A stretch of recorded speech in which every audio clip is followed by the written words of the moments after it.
Today we're going to be making a catching game in Scratch part 3.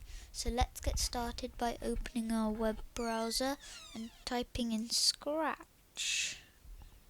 There we are. And then you tap create. The progress we've done so far, if you click the green flag and then the apple falls and you catch it in the bowl by pressing the right and left arrow. But we don't have a point system, so in part 3 we'll be learning how to add a point system so we can know how many apples we've caught.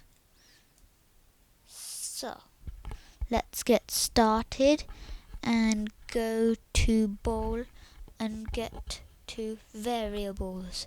Variables are the things that count, like this already thing called my variable. If you click this box, it shows here and 0.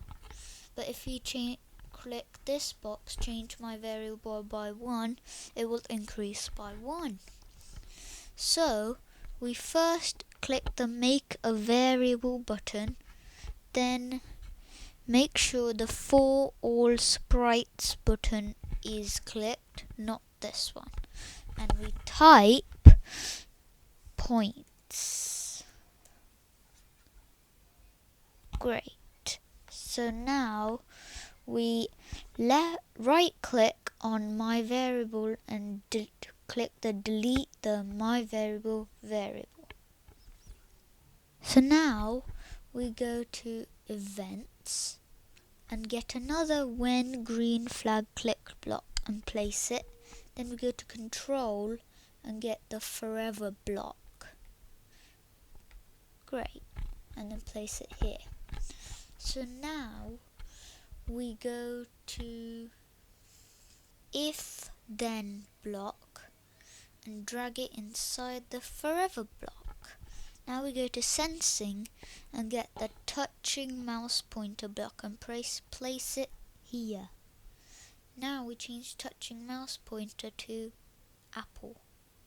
So now we go back to variables and get the change points by 1 block and place it there. So now let's try it out.